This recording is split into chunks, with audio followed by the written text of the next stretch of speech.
오늘 말씀 누가복음 19장의 말씀입니다. 누가복음 19장 열 문화의 비유의 말씀입니다. 제가 읽겠습니다. 여러분들은 눈으로 차근차근 말씀을 같이 읽어주시기 바랍니다. 그들이 이 말씀을 듣고 있을 때에 비유를 더하여 말씀하시니 이는 자기가 예루살렘에 가까이 오셨고 그들은 하나님의 나라가 당장에 나타날 줄로 생각함이더라. 이르시되 어떤 귀인이 왕위를 받아가지고 오려고 먼 나라로 갈 때에 그 종 열을 불러 은화 열 문화를 주며 이르되 내가 돌아올 때까지 장사하라 하니라. 그런데 그 백성이 그를 미워하고 사자를 뒤로 보내어 이르되 우리는 이 사람이 우리의 왕됨을 원하지 아니하나이다 하였더라. 귀인이 왕위를 받아가지고 돌아와서 은화를 준 종들이 각각 어떻게 장사하였는지 알고자 하여 그들을 부르니 그 첫째가 나와 이르되 주인이여 당신의 한 문화로 열 문화를 남겼나이다. 주인이 이르되 잘하였다 착한 종아 내가 지극히 작은 것에 충성하였으니 열 고을 권세를 차지하라 하고 그 둘째가 와서 이르되 주인이여 당신의 한 문화로 다섯 문화를 만들었나이다. 주인이 그에게도 이르되 너도 다섯 고을을 차지하라 하고 또 한 사람이 와서 이르되 주인이여 보소서 당신의 한 문화가 여기 있나이다. 내가 수건으로 쌓아 두었나이다. 이는 당신이 엄한 사람인 것을 내가 무서워함이라. 당신은 두지 않은 것을 취하고 심지 않은 것을 거두나이다. 주인이 이르되 악한 종아 내가 내 말로 너를 심판하노니 너는 내가 두지 않은 것을 취하고 심지 않은 것을 거두는 엄한 사람인 줄로 알았느냐. 그러면 어찌하여 내 돈을 은행에 맡기지 아니하였느냐. 그리하였으면 내가 와서 그 이자와 함께 그 돈을 찾았으리라 하고 곁에 섰는 자들에게 이르되 그 한 문화를 빼앗아 열 문화 있는 자에게 주라 하니 그들이 이르되 주여 그에게는 이미 열 문화가 있나이다. 주인이 이르되 내가 너희에게 말하노니 무릇 있는 자는 받겠고 없는 자는 그 있는 것도 빼앗기리라. 그리고 내가 왕됨을 원하지 아니하던 저 원수들을 이리로 끌어다가 내 앞에서 죽이라 하였느니라. 아멘. 오늘 여러분들과 함께 나누고자 하는 이 열문화 비유는요, 우리 종종 마태복음 25장에 나오는 달란트 비유와 종종 비교됩니다. 그러면서 때로는 이 열문화 비유가 달란트 비유의 아류작 정도로 여겨져서 설교 본문으로 잘 이용되지 않았던 것도 사실입니다. 하지만 이 열문화 비유는 달란트 비유와 비슷한 것도 아니요 더욱이 아류작 정도로 평가되어서는 안 되는 것입니다. 그래서 오늘 이 말씀을 통하여 우리에게 무엇을 말씀하시고자 하는지 여러분들과 함께 나누고자 합니다. 이제 11절 말씀부터 살펴보겠습니다. 11절 그들이 이 말씀을 듣고 있을 때에 비유를 더하여 말씀하시니 이는 자기가 예루살렘에 오셨고 그들은 하나님의 나라가 당장에 나타날 줄로 생각함이더라. 말씀 한번 잘 보세요. 이 말씀을 듣고 있을 때에 비유를 더하였다 말씀하시잖아요. 그러니까 성경은 이 열문화의 비유의 그 배경을 설명하고 있습니다. 오늘 열문화의 배경이 되는 것은 무엇이냐면 예수님께서 삭개오의 집을 방문하셨죠. 그리고 그곳에서 예수님께서 하신 어떤 말씀이 있습니다. 그것이 바로 오늘 열문화의 배경이 됩니다. 때문에 우리는 열문화 비유를 바르게 이해하기 위해서는 삭개오의 집에서 예수님께서 하셨던 그 말씀이 무엇인지를 우리는 살펴볼 필요가 있습니다. 그리고 한 가지 우리가 오늘 말씀을 들으면서 염두에 둬야 할 것은 뭐냐면 예수님께서 삭개오의 집을 방문하시는 시점입니다. 그때는 예수님 공생의 3년에 이제 마지막 순간, 그러니까 십자가를 지시기 위하여 예루살렘에 입성을 하시는 그 시점입니다. 그러므로 삭개오의 집에서 예수님께서 하셨던 그 말씀의 그 무게는 여느 때와는 좀 사뭇 다른 것입니다. 그러니까 예수님께서 이제 떠나신 이후에 남겨질 백성들, 특별히 남겨질 제자들에게 그분의 심령 깊숙한 곳에 있었던 남겨두었던 마지막 메시지 가운데 아마 하나였던 것 같습니다. 여리고성에 삭개오라는 자가 있었습니다. 그는 세리장이요 부자였습니다. 예수님께서 그곳을 지나가신다는 소문을 들었을 때 삭개오는 예수님께서 어떠한 사람인가 보고자 하는 감동이 있었습니다. 하지만 그는 키가 작았고 사람들이 이미 너무 많이 몰려 있었기 때문에 그는 성문 앞으로 달려갔고 예수님을 보기 위해 무화과 나무 위로 올라갔습니다. 그리고 마침내 예수님께서 여리고성에 이르렀을 때 발음이 안 되네요. 나무에 올라 있는 삭개오를 주목하여 보셨습니다. 그리고 말씀하셨어요. 삭개오야, 속히 내려오라. 내가 오늘 내 집에 유하여야 하겠다. 급히 내려온 삭개오는 예수님의 무리를 즐거워하며 영접하였습니다. 하지만 여러분, 유대 백성들은 어떻게 반응했죠? 예수께서 죄인의 집에 유하러 들어갔다 하면서 수군거리기 시작했습니다. 그 수군거리는 이유에 대해서 여러분들 많이 들어보셨을 것입니다. 당시 로마는 조세와 관세, 인두세, 토지세, 통행세, 시장세, 물품세 등 각종 이유를 만들어 막대한 세금을 유대인들로부터 거두어 들였습니다. 세리들은 로마 총독으로부터 그 모든 권한을 위임받아 독점했고, 그 과정에서 세리들은 자신의 민족들에게 많은 수탈을 자행했고 또 많은 부를 축적했습니다. 그리고 여러분, 세리들은요, 우상을 숭배하는 이교도들과 잦은 접촉이 있었기 때문에 율법적 기준으로 볼 때 그들은 부정한 자들이었습니다. 이와 같은 이유로 당시 유대 사람들, 바리새인들과 서기관들은 세리들을 죄인으로 취급하였고 아예 상종도 못할 인간으로 여겼던 것입니다. 더욱이 유대 사회에서 여러분, 죄인과 함께 어울린다는 것은 자신이 죄인임을 인정하는 의미가 되었기 때문에 또한 더욱 그러했습니다. 그러다 보니 랍비라 칭송을 받고 있었던 예수께서 세리 집에 들어가신다고 하는 것은 그들에게는 상상도 못할 일이었습니다. 하지만 예수께서 삭개오의 집에 발을 들이셨을 때 삭개오는요, 서서 주님께 아뢰었습니다. 주여, 보시옵소서. 내 소유의 절반을 가난한 자들에게 주겠으며 만일 누구의 것을 속여 빼앗은 일이 있으면 내 갑절이나 갚겠습니다. 고백합니다. 바로 그때 예수님께서 오늘 열 문화의 비유의 배경이 되는 말씀을 예수님께서 하십니다. 누가복음 19장 9절로 10절 말씀입니다. 들어보세요. 예수께서 이르시되 오늘 구원이 이 집에 이르렀으니 이 사람도 아브라함의 자손임이로다. 인자가 온 것은 잃어버린 자를 찾아 구원하려 함이니라. 아멘. 예, 예수님께서 죄인 삭개오를 찾아오신 목적보다 친히 인간의 몸을 입으시고 이 땅에 오신, 그리고 십자가를 지신 궁극적인 이유가 여기 나오고 있습니다. 인자가 온 것은 잃어버린 자를 찾아 구원하려 함이니라. 그러니까 다른 모든 유대인들이 삭개오를 죄인이라고 정죄하고 외면했지만 오늘 주님께서는 오늘 그의 집에 구원이 이르렀다 말씀하심으로써 그가 죄인의 신분에서 해방되었음을 선포하셨고, 동시에 그 사람도 아브라함의 자손이라 말씀하심으로써 잃어버렸던 그의 정체성을 다시 회복시켜 주셨습니다. 여러분, 유대인들은 그간 어떻게 믿었었냐면 자신들이 아브라함의 자손이요 선택받은 백성이며 본인들에게만 하나님으로부터 받은 뭐가 있었어요? 약속이 있었죠. 언약이 있었기 때문에 오직 자기들에게만 구원이 있다고 믿어왔습니다. 하지만 예수님께서 삭개오의 사건을 통하여 무엇을 말씀하시냐면 옛 언약은 폐하여졌고 이제 전혀 다른 새로운 길이 시작되었다는 것을 지금 보여주고 계십니다.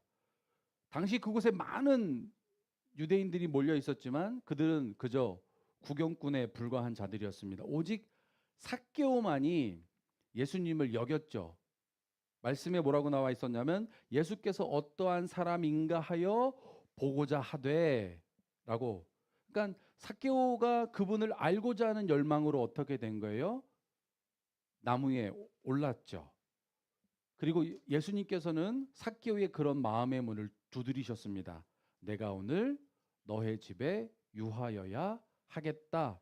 여러분 상상해 보세요. 예수님께서 이 말씀을 하시는 순간에 모든 유대인들의 시선이 삭개오에게 아마 몰렸을 것입니다.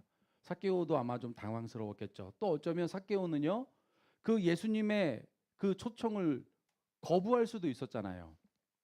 하지만 성경은 말합니다. 그가 급히 내려와 즐거워하며 영접하였다라고 이야기합니다. 설레임이죠. 그리고 즉시로 삭개오는 뭘 하냐면 그의 삶을 조종합니다. 소유의 절반을 가난한 자들에게 내어주고 누구의 것을 속여 빼앗은 일이 있으면 내 갑절이나 갚겠나이다라고 조종하죠. 그때 뭐예요? 구원이 임합니다. 예수께서 이르시되 오늘 구원이 이 집에 이르렀으니, 고린도전서 1장 30절에 그 유명한 말씀, 예수는 하나님으로부터 나와서 우리에게 지혜와 의로움과 거룩함과 구원이 되셨으니 말씀합니다. 그러니까 예수님 그분이 뭐예요? 구원입니다. 죄인 삭개오의 집에 구원이신 예수님께서 임하셨고, 그는 구원이신 예수님께서 임하셨죠. 이게 바로 복음인 거죠. 그리고 뭐라고 말씀하시냐면 이 사람도 아브라함의 자손이라 선포해 주셨잖아요. 그러니까 믿음으로 예수 그리스도를 영접하여 드린 삭개오야말로 뭐가 된 거예요? 아브라함의 참된 영적 자손으로서의 인정을 받는 것입니다. 믿는 자의 가장 큰 특권이 뭡니까? 자녀됨의 권세입니다. 그렇죠? 더 이상 무엇을 먹을까 마실까 입을까 고민하지 않아도 되는 권세. 그리고 그 사랑에서 절대 끊어지지 않는 권세. 그리고 오직 그분의 나라와 의만을 구하여도 만족한 권세. 그러니까 인자가 온 것은 뭐예요? 잃어버린 자를 찾아 구원하려 함이니라. 예수님께서 정말 이 땅에 오신 유일한 목적, 잃어버린 자를 찾아 구원하시는 그 이야기가 오늘 이 열 문화 비유의 배경이 됩니다. 그리고 이제 열 문화 비유를 또 말씀하시는 목적이 있어요. 11절 말씀 후반절입니다. 이는 자기가 예루살렘에 가까이 오셨고 그들은 하나님의 나라가 당장에 나타날 줄로 생각함이로라 라고 이야기합니다. 그러니까 열 문화 비유는 이러한 오해를 풀어주기 위한 목적이 있는 거죠. 그들은 예수님이 이제 예루살렘에 입성하시면 하나님의 나라가 즉시로 당장에 임할 줄로 그들은 생각하여 왔던 거죠. 유대 군중뿐만 아니라 심지어 예수님의 제자들까지도, 그렇죠? 세상 죄를 지고 가시는 메시아가 아니라 정치적 왕권을 지닌 메시아를 그들은 기다리고 있었습니다. 그러니까 예수님이 예루살렘에 올라가시면 세상을 뒤집어 엎고 왕위에 오르셔서 메시아 왕국을 건설하시겠다라고 그들은 믿고 있었던 거죠. 그러한 그들의 기대와 믿음을, 그들의 생각을 잘 보여주는 장면 가운데 하나가 뭐냐면 마가복음 10장에 예수님께서 무려 3번째로 죽으심과 부활에 대하여 제자들에게 여러 차례 반복하여 말씀하실 때에도 야고보와 요한이 주님께 뭘 요구하냐면 영광 중에 계실 때에 하나는 좌편에 그리고 하나는 우편에 앉혀주십시오 라고 제자들은 여전히 간구하고 있었습니다. 예수님께서 뭐라고 책망하시냐면 너희는 너희가 구하는 것을 알지 못하는도다. 내가 마시는 잔을 너희도 마실 수 있으며 내가 받는 그 세례를 너희가 받을 수 있겠느냐라고 예수님께서 그들을 책망하시죠. 그러니까 예수님께서 문화 비유를 말씀하시는 목적은 그들의 그릇된 하나님 나라 사상, 그것을 바로 잡아 주기 위함이었죠. 결국은 뭐예요? 하나님의 나라가 어떻게 확장되어 가는지를 보여주고자 열문화 비유를 말씀하시는 거죠. 그러면 이제 제가 지금 배경과 목적에 대해서 말씀을 드렸어요. 이제 이 두 가지를 종합하면 이것이죠. 복음을 통해 죄인에게 구원이 임할 때 하나님의 나라가 나타난다는 겁니다. 이걸 뒤집어서 한번 말씀을 드려볼게요. 하나님의 나라가 나타나는 것은 잃어버림 받은 죄인에게 복음을 통하여 구원이 임할 때 하나님의 나라는 나타나는 것입니다. 이것이 열 문화 비유의 열무나 비유를 통하여 주님께서 우리에게 들려주시고자 하는 메시지입니다.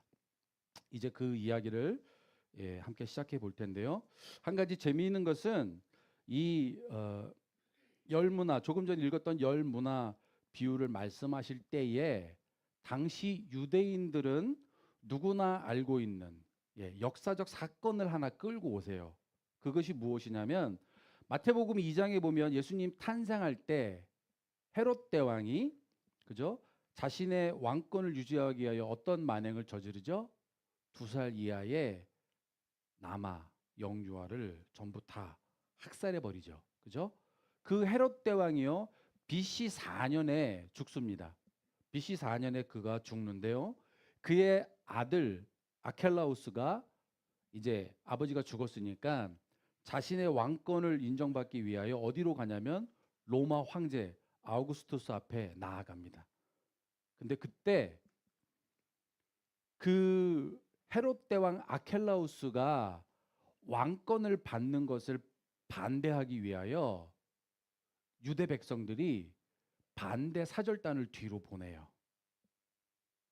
그래서 그 로마 황제가요, 나중에 결국은 어떻게 결정하냐면 이스라엘 근처의 그 넓은 지역들을 세 구역으로 나눈 다음에 각각의 분봉 왕을 임명하게 됩니다. 사진 자료 한 번만 보여주실까요? 예, 요렇게. 그전에는 헤롯 대왕이 전체 지역을 관할하고 있었다면 요 유대와 사마리아 지역은 아켈라우스, 그다음에 갈릴리 지역은 그다음에 요단 동편은 헤롯 안티파스, 그리고 그 위쪽은 헤롯 빌립에게 세 명에게 분할해 주는 사건이 이제 있었죠. 그냥 나중에 아켈라우스는요.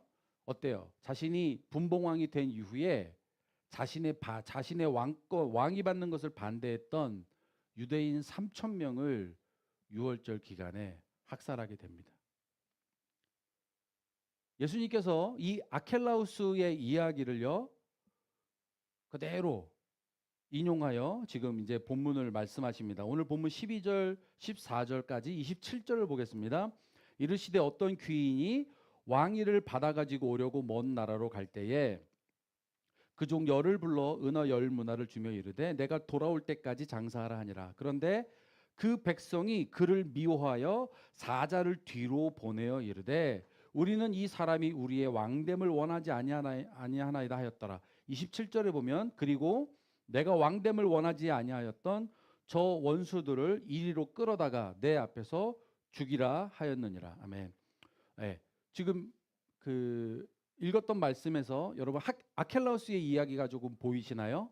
예, 그 역사적 사건을 지금 사용하고 있는 것입니다. 근데 여러분 잘 아시는 것처럼 열무나 비유에 등장하는 그 귀인이 사실 누구죠? 예수님입니다. 예, 맞습니다. 예, 이렇게 돼야 됩니다. 맞습니다. 그 귀인은 바로 예수님이십니다. 예수님께서 여러분 이 땅에 오셨지만 어두움이 그 빛을 깨닫지 못했습니다. 세상은 그로 말미암아 지은 바 되었지만 세상은 그를 알지 못하였습니다. 그가 자기 땅에 오셨지만 자기 백성이 그를 영접하지 아니하였고 유대 백성들은 예수님께서 자신의 왕됨을 원하지 않았습니다. 결국 그분은 왕위를 받아오기 위하여 먼 길을 떠나셨고 반드시 다시 오리라 약속하셨습니다. 아시죠? 그분이 다시 오실 때에는 더 이상 구세주가 아니라 이제 뭘로 오세요? 심판주로 오십니다. 그래서요, 여러분, 이 열 문화 비유는요, 필연적으로 무엇을 향해 있냐면 예수님의 재림의 때 종말론을 향하여 있습니다. 그러니까 예수님 다시 오시기 요 전 초림과 재림 요 사이 왕이 이 땅에 없는 이 시간, 특별히 교회의 시대이지 않습니까? 이 교회의 시대에 저와 여러분들을 향하여 오늘 말씀하고 계신 것입니다. 이 열무나 비유는요, 여러분 교회에게 그리고 저와 여러분에게 주시는 소명의 이야기입니다. 13절 말씀에 뭐라고 말씀하셨죠? 내가 돌아올 때까지 장사하라. 여기서 때까지는요, 여러분, 때까지는 헬라어 단어인데 이유로도 이 단어가 해석될 수 있습니다. 그래서 내가 돌아올 것이기 때문에 너희는 장사하라 이야기합니다. 그분은 반드시 돌아오시죠. 예, 그래서 여러분 우리가 받은 소명은요. 처음부터 뭐가 제한이 되어 있냐면 시간이 제한되어 있습니다. 우리 주님이 다시 돌아올 때까지 예, 우리의 소명의 시간입니다. 문제는 그 명령을 수행해야 하는 환경이 그리 녹록하지 않다는 것입니다. 14절 말씀에 그런데 그 백성이 그를 미워하여 그렇죠. 백성이 귀인을 미워하여 사자를 뒤로 보내어 이르되 우리는 이 사람이 우리의 왕됨을 원하지 아니하나이다 하였더라 이야기합니다. 그러니까 주인이 떠나고서 남겨진 종들이 이제 장사를 해야 하지 않습니까? 주인이 맡겼으니까. 그런데 그들이 상대해야 되는 백성이 어때요? 그들이 상대해야 하는 백성은 종들의 주인을 미워하고 그가 왕 되심을 거부하였던 원치 않았던 자들입니다. 그렇죠? 그러므로 그래서 주한장로교회의 주승중 목사님께서 이 부분을 이렇게 해석을 하셨어요. 자료 화면이 있습니다. 가서 너의 온 힘을 다하여 장사하라. 비록 나를 방해하는 자들이 있지만 나는 반드시 돌아올 것이므로 그때까지 최선을 다해 사업을 해라. 내가 일할 시간은 한정되어 있다라고 말씀하셨습니다. 여러분 지금 교회를 향한 그렇죠? 교회를 향한 세상의 시선은 그리 좋지 않습니다. 인정하기는 싫지만 갈수록 더욱 그리할 것입니다. 저와 여러분은 예수 그리스도를 사랑하고 그분이 다시 돌아오실 것을 기대하고 있지만 세상은요 관심 없습니다. 오히려 그분을 미워하고 거부하고 원하지 않습니다.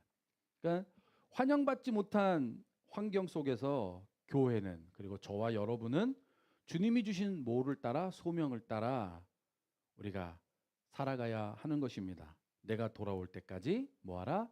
장사하라. 15절부터 19절까지 보겠습니다. 여러분들 한번 읽어주시겠습니까? 15절부터입니다. 시작.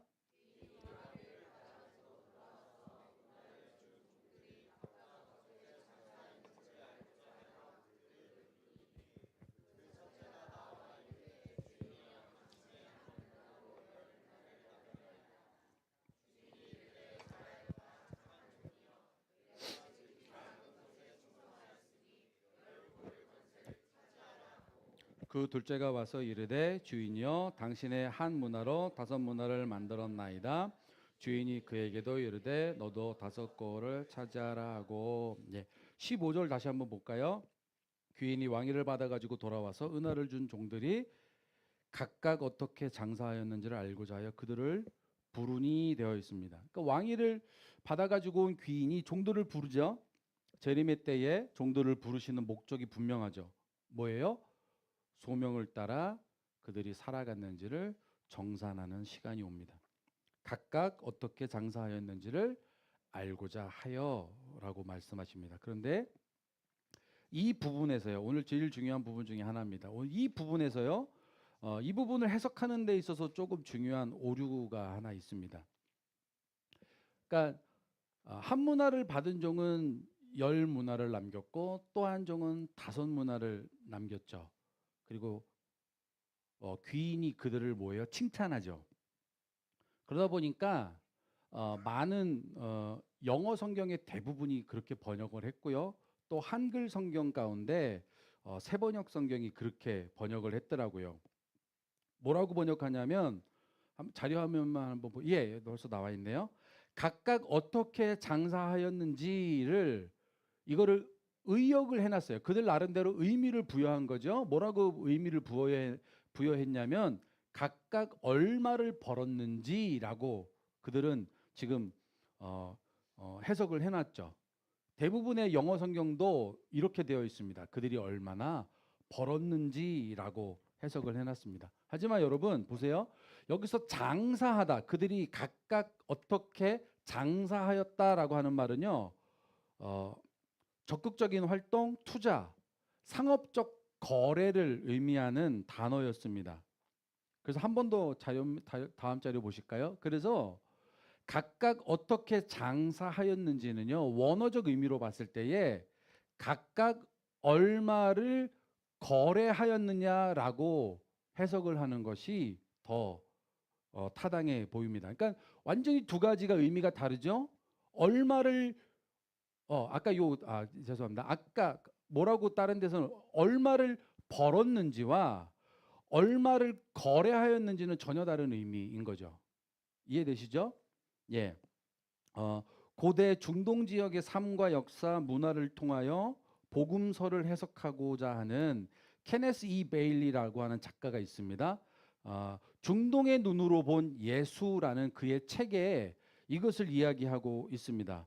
우리 주님의 의도하심은 거래의 결과와 상관없이, 다시 한번요. 우리 주님의 의도하심은 거래의 결과와 상관없이 얼마나 거래를 하였느냐라고 하는 종들의 신실하심을 보고자 하셨다라고 그는 해석합니다. 즉 종들의 주인에 대하여 백성들을 거부하고, 그죠? 백성들이 거부하고 반대하는 그 상황 속에서 주인이 주신 말씀대로 그가 반드시 돌아오실 것을 기대하면서 그 맡겨진 소명을 얼마만큼 성실히 수행했는가 결과에 상관없이, 그것이 바로 결산의 기준이라는 것입니다.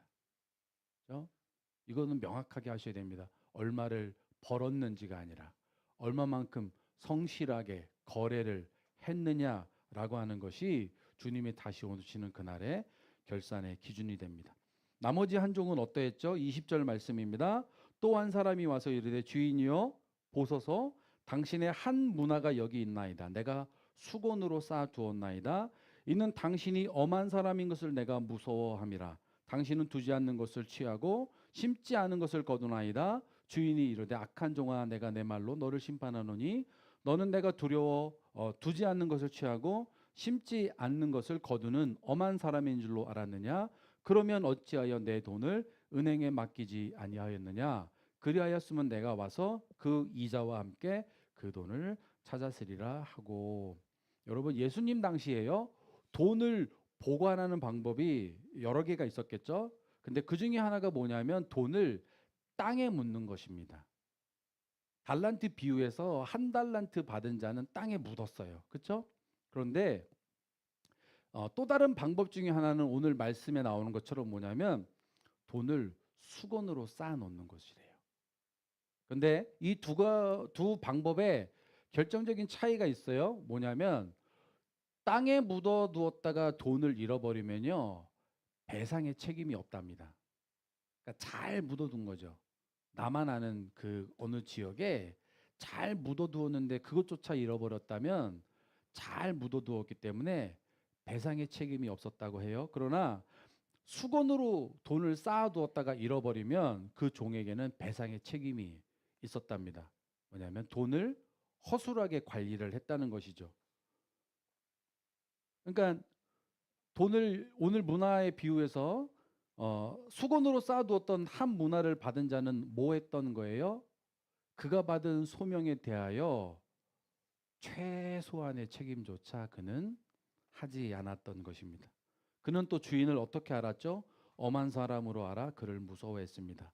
주인을 맡기지 않는 것을 찾아가고 심지 않는 것을 거두는 자, 아주 못된 사람, 그죠?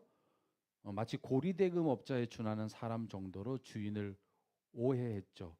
주인의 심판의 기준이 뭡니까? 22절에 악한 종아 내가 내 말로 너를 심판한다라고 주인은 말씀하고 있습니다. 여러분, 오늘 문화 비유의 배경과 목적을 다시 한번 상기해 보시기 바랍니다. 인자가 온 것은 잃어버린 자를 찾아 구원하려 함이니라. 예수께서 이 땅에 오신 유일한 목적, 복음을 통하여 잃어버린 자를 찾아 구원하시는 이야기.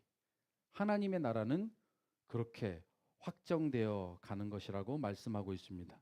그러니까 10명의 종들에게 다시 돌아올 것을 약속하시면서 주인이 자리를 비운 그 시기에, 그렇죠? 차등 없이 그들이 처한 상황과 여건, 재능, 자격 여부와 상관없이 동일하게 나누어 주신 그 한 문화, 그게 뭐죠?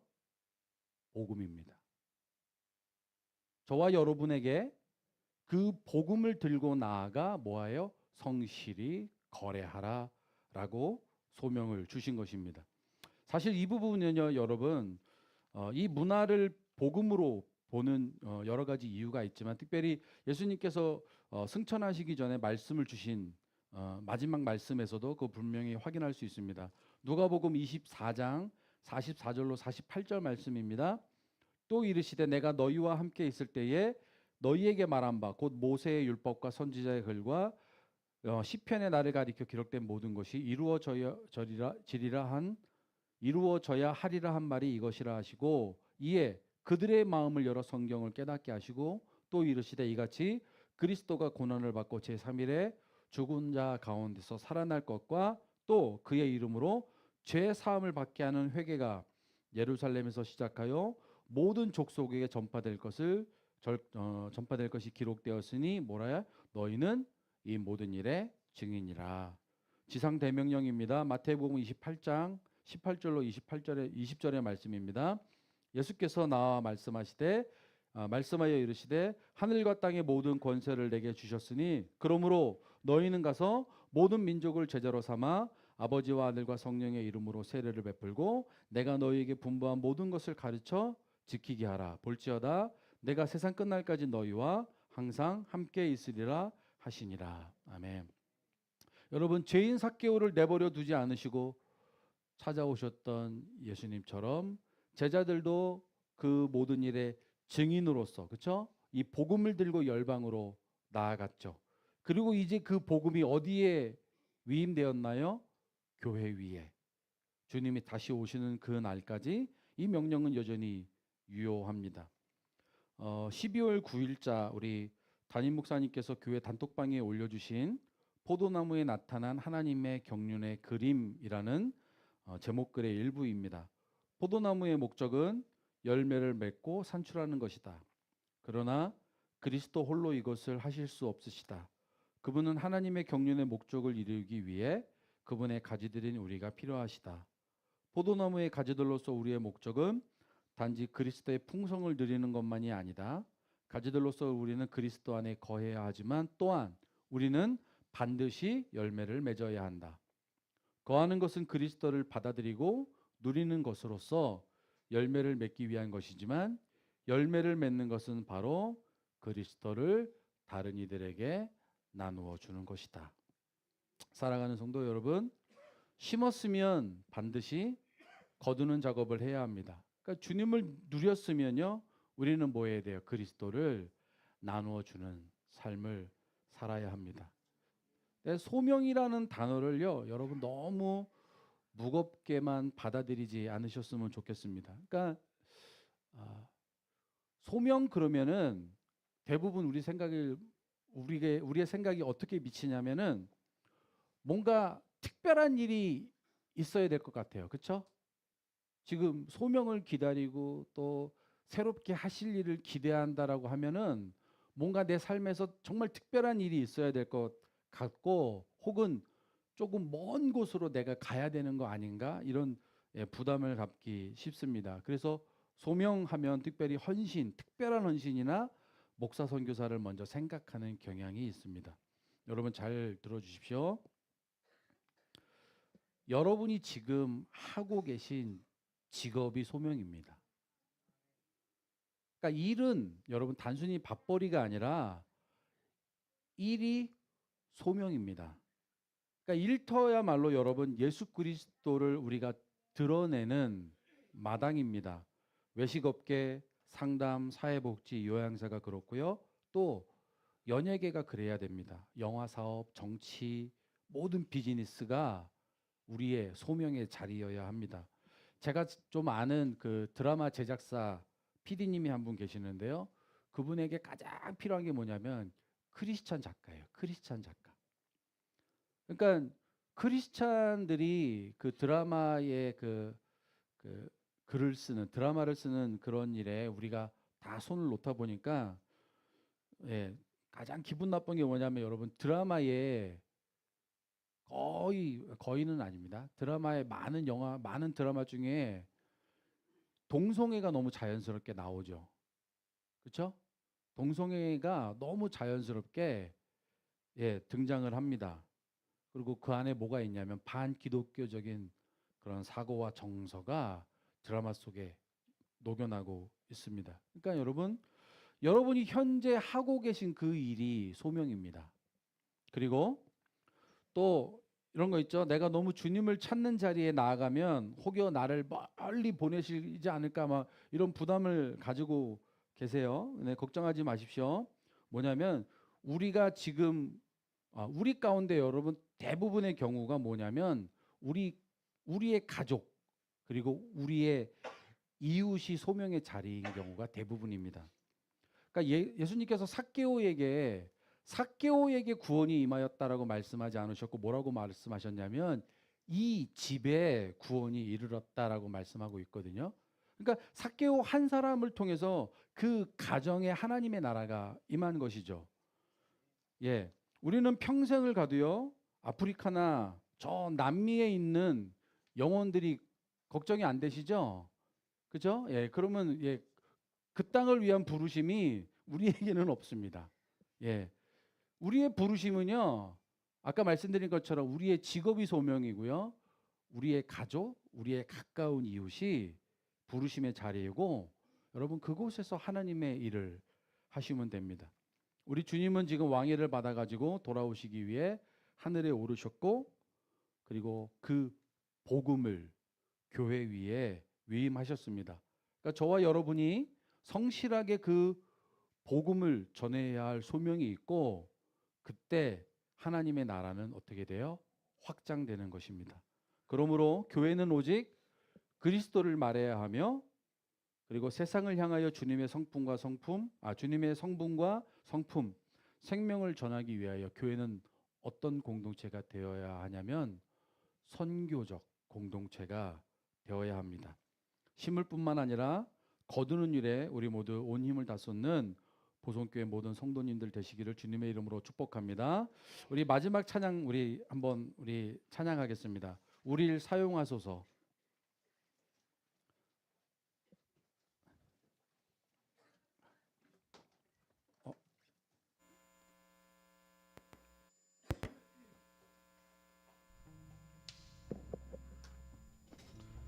예.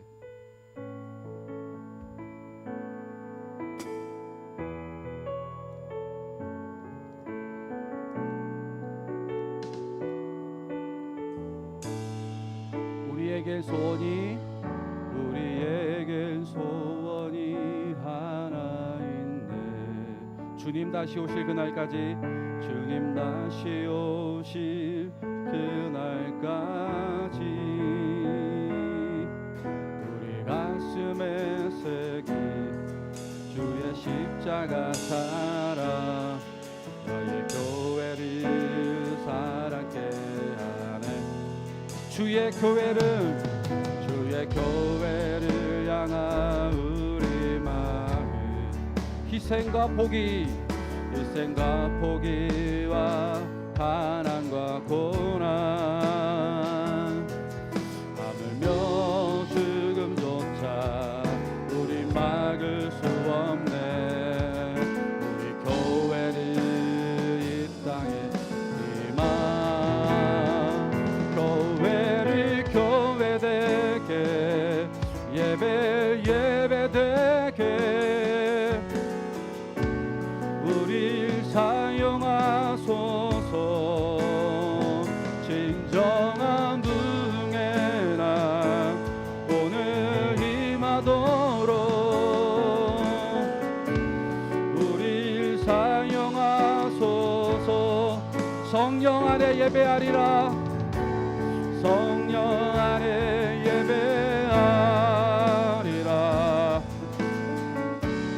자유의 마음으로 사랑으로 사역하리라. 교회는 생명이니 교회를 교회되게 예배되게 우릴 사용하소서.